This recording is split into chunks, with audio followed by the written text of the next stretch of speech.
Crystal and Sue were so fed up with their new motorhome always being in the shop that they contacted an attorney. Well, you won't believe how that turned out. We're just stuck with this useless RV right now. Welcome to the channel. I'm Liz. I have been RVing since the 80s, and I've been making videos about the RV industry, helping people especially who've had problems with their new RVs. I make these videos because they work. I have been pressing these big companies to do right and take care of their customers.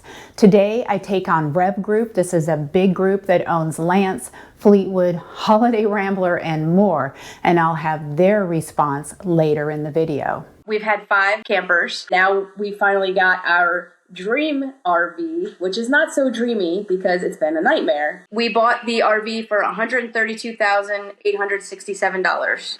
And I loved it. We walked in, we were like, this is exactly what we've been looking for, except that the whole process just ended up being just a struggle. We took our first trip to Hunsitter Farms in Sarasota. It was Easter weekend 2022, and the day we went to leave, our slides wouldn't go in.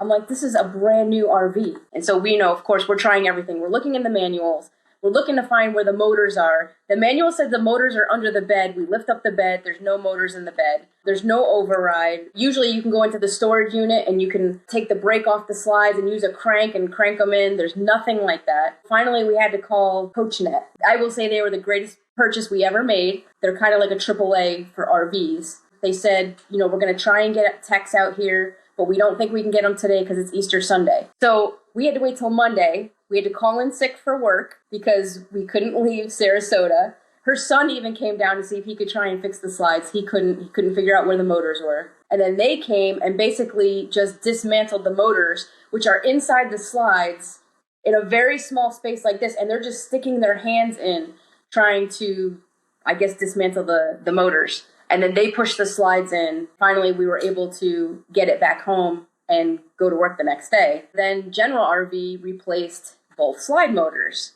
thinking that there was something wrong with the slide motors. Another trip that we took, the slides got stuck again. And then the third time was when we took our big trip to Niagara Falls. The CoachNet tech, again, we were stuck in Panama. All our family had already left. We were stuck because the slides were stuck out. So we were like hours behind them. But it's not just the slides. We've had issues with the generator. We had to get a brand new inverter before our last summer trip because the inverter all of a sudden stopped working. Oh, the windshield wiper. That was a whole situation.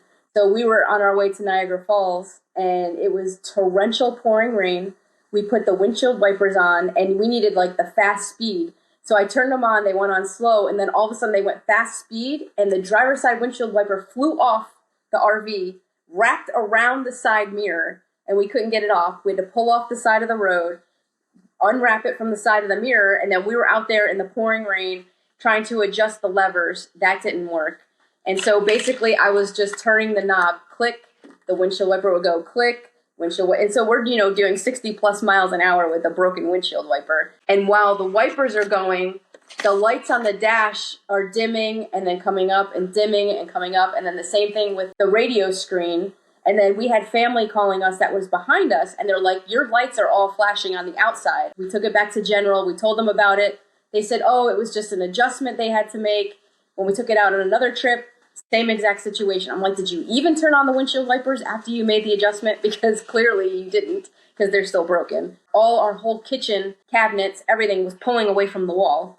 And so they had to reattach everything to the wall. The front door never closed right. We could be driving down the road, the door would fly open. It would never lock right. There was something wrong with the adjustment in there. The big thing is the generator and the inverter, because our refrigerator runs off the inverter. And if the inverter's not working, we have to run the generator. Well, now neither one of them are working. And so that's a huge issue because then we're going to lose all our food. It's very upsetting when you get in your RV and you're very excited to go camping and you're going down the road and you open up your refrigerator and you see the inverter's not on. So you try the generator and the generator won't come on.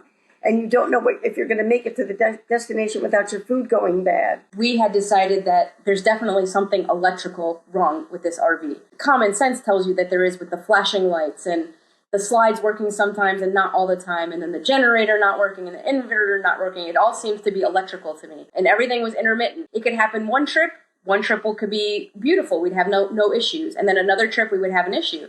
And so we were always worried and not having any confidence in what might happen, when we take out this trip, my goodness, what's going to happen? Are we going to pull off the side of the road?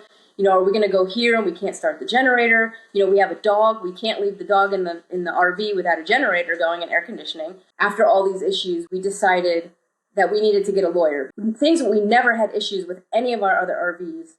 They said they were going to help us. They contacted the Rev Group. That was in July of 2023. After our long summer trip, we dropped it off at General RV. They were supposed to replace the couch. They were supposed to do a couple more repairs.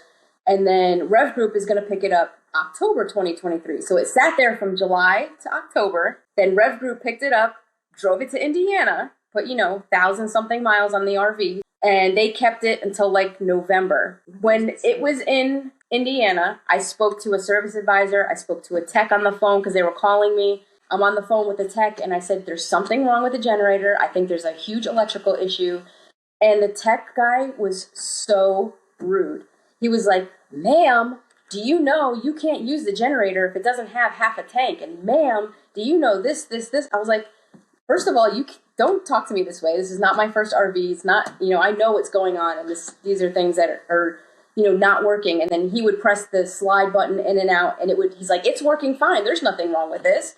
Sometimes it works, sometimes it doesn't. I can't tell you, if it's going to work or not. And my dad worked for Chrysler for 30 years and he said those issues they call like ghost issues because it could be like an intermittent thing. It could happen once, it could happen again, and it'll happen later on down the road. We took it out for a trip in January. The generator and the inverter weren't working. Just took another trip a month ago. Exactly a month ago. It was spring break. Same thing. So then on our last trip, we dropped it off to General RV. We spoke to the advisor. He said all this stuff was supposed to be fixed while it was in Indiana. He said, I gave them a list. He said, I was communicating with them the whole time. He said, I don't even understand this right now. And then I asked about the generator and they said, oh, well, you're going to have to talk to Rev Group because they're saying that they're not going to cover the generator. And I was like, you can go back in our 50 pages of invoices and it's in there about the generator not working. It needs to get fixed because this is your guys' problems. It was all not working during the warranty. It's so disheartening because, again, this is our 5th RV. We love camping. We love going out with the kids and with our grandkids, and we've missed out on so many trips. We've had to cancel so many things because our RV's been in the shop like almost a year total. We used to go once a month or, every couple of months and go on big trips, and we're teachers. We like to go out all summer. We have a trip coming up in 48 days, and I just don't have the confidence that this is going to be fixed. And it's so frustrating. It's probably 2 or 3 months ago now that the lawyer emailed us and said, Rev Group's done. They're offering you $5,000 and a 6-month limited warranty. We had asked the money that we lost every month paying for that RV that we didn't use it. And that was over 1 year worth of time that we hadn't been able to use it in 2 years. So we lost an entire year. Yes, you heard that right. They hired a lawyer last summer, and the best the lawyer could do was get them $5,000. That's it, even though they've lost their RV all this time and they still don't have a functioning RV. The thing that upset us was when we first said it, we were like, could you just swap out, like get us a different RV? I wouldn't even care if it was a used RV with like basic same mileage. And maybe something that wasn't built in the COVID era, but that was an absolute no. They said that absolutely would not even happen. That wasn't even a question in the whole settlement issue. Right now, I don't think either of us have any confidence anymore in this RV that they know how to fix this RV. We're not looking to make money off of this. We just want an RV that works. Yeah. We want to be able to go out camping and not have to worry every time we get in it that something's going to happen. I don't understand how a multi-billion-dollar company doesn't stand by their product. They don't want us to be safe on the road. I don't understand. We're just stuck with this useless RV right now. Anybody I talk to, I tell them don't buy a brand new RV, buy a used RV. When they asked their lawyer if they could talk to me, first they said yes. Then after the fact, the lawyer said no, they were closing the case because they talked to me. Well, honestly, $5,000 is an insult. So let's put the pressure on Rev Group to take care of Crystal and Sue.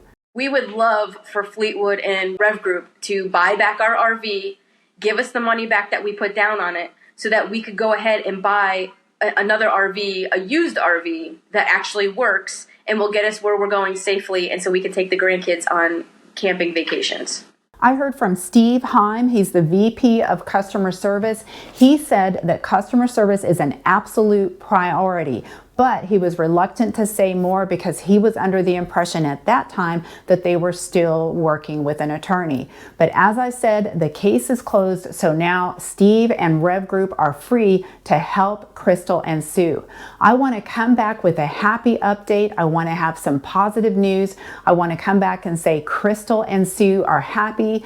Rev Group took care of them, and now they're out there camping. So if you found this video valuable, please share it. Get the word out, as well as liking and subscribing. Let me know any RV shopping tips that you have in the comments. And as you know, lately I have been saying that it's probably not a good time to buy a new RV. Certainly not something that's been mass produced out of Indiana these days, but it is a good time to buy a used RV. Definitely do your research and get an inspection. Thanks for watching, and stay tuned.